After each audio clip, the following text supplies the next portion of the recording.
Hey, what's up, everybody? It's Jeff White, Jeff White Fitness Solutions. Thanks for checking out this video today. And today we're going to talk about some financial fitness. And this financial fitness is pertaining to the world's largest Ponzi scheme. Now, Bernie Madoff ain't got nothing on this one. And this one is being conducted and ran by the U.S. government. And I'm going to explain why I feel this is a Ponzi scheme in a minute. But first, please like and subscribe to the channel, and please leave a comment. Let me know what you think. But I want you to look at this U.S. 10-year Treasury, and the yield is 3.208%. Okay, you see that? All right, so now let's begin. So I want you guys to really think about this and understand that the name of the game is to make money, not lose money. I mean, no one really wants to lose money. So let's look at the U.S. inflation rate. U.S. inflation rate is hovering right around 8.5%. That's the official rate. But if you go to the grocery store and you buy stuff, I think it's a lot higher than 8%.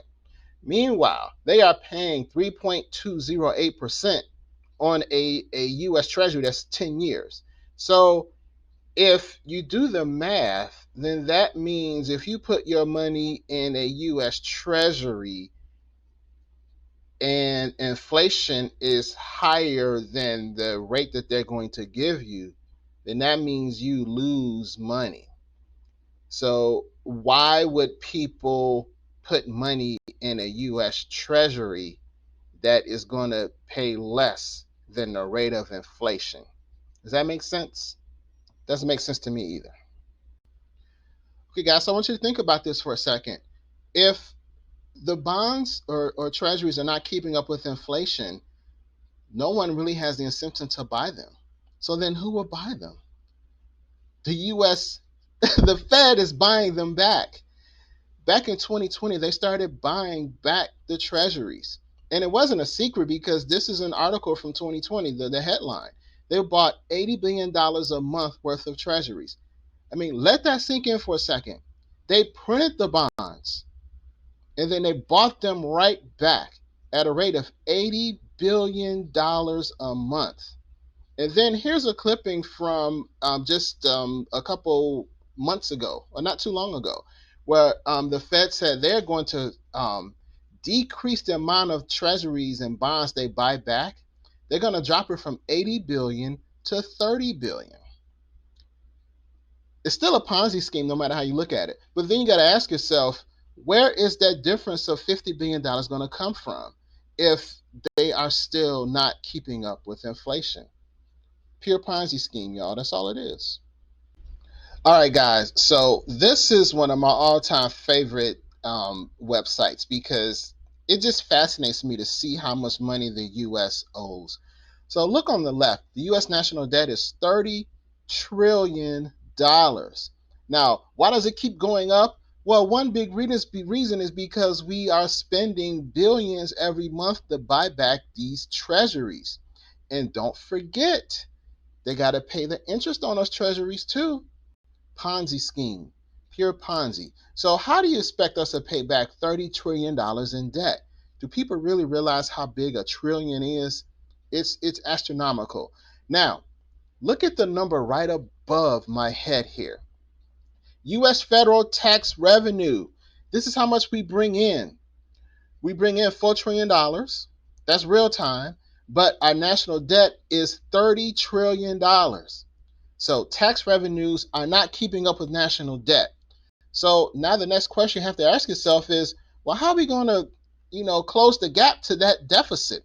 First off, we're never going to be able to pay that debt back because it's just moving up too fast. But they might try.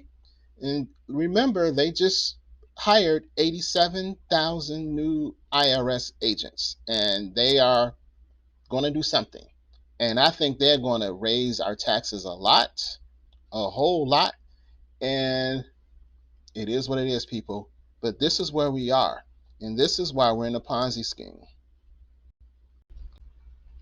Okay, so now this is when you have to really start thinking strategy and thinking for yourself, because this what I'm about to show you is definitely not talked about in school, And this is a very important piece of financial literacy that is never discussed. And most people really don't have a clue about some of this, unfortunately, but we all need to know this. Okay, the top um, picture graph here shows the um, reserve currencies of the world going back several hundred years. And the US dollar has been the world reserve currency for 100 years, close to 100 years. And so we have an entire generation of people who only know the US dollar around the world as being the number one currency. That's all they know. But if you knew your history, if you understood how money works and financial literacy worked, you would know that the dollar is the latest in a long line of reserve currencies that have been out there. Now, unfortunately, each of the previous currencies ended and another one took its place. I believe we are near the end of the reign of the US dollar as the world reserve currency. And one big reason is because of that big, huge national debt that we just looked at. Another thing you got to remember is if you look at that bottom graph there, you can see the purchasing power of the dollar steadily decreasing. It's getting less and less and less. And the best way to look at that or just understand it is go to the grocery store and compare the prices today to prices last year, 5 years ago, even 10 years ago. You can see your purchasing power is drastically decreasing at an alarming rate. And so then ask yourself, do you think you'll be able to buy more or less with your dollars a year from now? If you think it's less, then that means the purchasing power is decreasing even more. So this is where you have to really start thinking critically and understanding what's going on. And now you have to think about what you can do to protect yourself. Now, again, mainstream media isn't talking about any of this stuff, and they definitely are not talking about this here. And so, here are two very important points that you must keep in mind and take into account. First off, Russia and China have announced a new global reserve currency, and they have joined forces with other nations called the BRICS nations, which is Brazil, Russia, India, China, South Africa.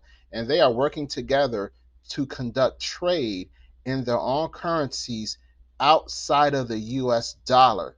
Now, what makes these trades even more interesting is these currencies and these trades will be backed by hard assets. And when I say hard assets, I'm talking they're going to be backed by things like gold, they're going to be backed by oil, they're going to be backed by platinum, and many other things, many other commodities. Meanwhile, the US dollar isn't backed by anything. It's called a fiat currency. And here's something else you must consider. Central banks around the world are quietly accumulating gold by the ton. They're buying tons of gold. Meanwhile, in the United States, if you go on online and message boards, you will see a lot of people hyping up Bitcoin and cryptocurrencies. Now, I have no problem with cryptocurrency, but at the same time, ask yourself, why are these central banks buying gold? Why are they not buying cryptocurrency? Why are Russia and China buying gold? Why are they going to back their new currency with gold and other hard assets and commodities? Think about it. And on top of that, remember, the US is buying back their own bonds and they have a $30 trillion debt. Put the pieces together, people. The dollar's in trouble. This Ponzi scheme is falling apart, and most people have no idea what's going on. Okay, guys, so the message here is simple. We're in a Ponzi scheme. If that Ponzi scheme crashes, we will be in a world of hurt. So you must start to pay very close attention to current events because, again, they're not going to talk about this in mainstream media. So you have to dig for the information or watch channels like mine and others who are not afraid to talk about what's really going on. Next, you want to stock up on food and other essentials. Again, ask yourself, were prices lower a couple years ago than they are compared to today? And do you think prices will be even higher in 6 months to a year? If you think prices are going to be higher, now's the time to start stocking up on these things now while the prices are not as bad as what they could be. Next, buy physical gold and silver. Gold and silver are real money and have been used as money for thousands of years. But don't take my word for it. Go back to the Bible and see what happened with Jesus and silver. And ask yourself, if central banks are buying gold by the ton, maybe I should be buying it too. Physical gold and silver, silver coins, silver bars. Get some while you still can, because there may come a time when you want to get it and it's either in very short supply or it's just too expensive because the currency has collapsed. Next, get you some security. I don't care what kind of security you get. If you get a dog, if you get something that extends projectiles toward people who are threatening you, that's what you have to do. Get some type of security so you can protect yourself and your assets. And last but certainly not least, if you guys haven't noticed, we've been having supply shortages and food shortages. You may see some products on the shelves that are just not as plentiful as they used to be. There's a good chance if this Ponzi scheme collapses, we may not be able to import as much food and other essentials that we have been from other countries for the last 20, 30 years. So do everything you can to become as self sufficient as possible, starting today. Knowledge is power, people. Knowledge is power. See, we must understand what's going on around us so we can prepare accordingly. Now, this is very important because a lot of people will look at the problem and they'll just complain, but I don't believe in complaining. Yeah, you may complain for a little bit, but after that, you have to dust yourself off and figure out what your next plan of action is. And in my personal opinion, that is learning how to be the best we can be physically, mentally, spiritually, and financially. So I'd love to hear what you guys think. Leave me a comment. Let's talk about this. Do you agree? Do you believe we're in a Ponzi scheme? Because I do. And if we are in a Ponzi scheme, what should we do? In addition, I have written 11 books and I have four of them here listed. The first one is The Three Pillars of Strength, increasing your physical, mental, and spiritual fitness, because I believe we are about to go through some very challenging times and we must be ready.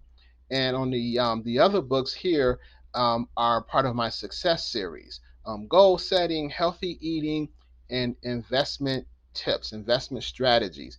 I used to be a financial advisor, and I can honestly tell you that many of the most important or the best investment strategies are not talked about in mainstream media. So take a look at my books. And again, thanks for checking out the video, and I will see you next time. Peace.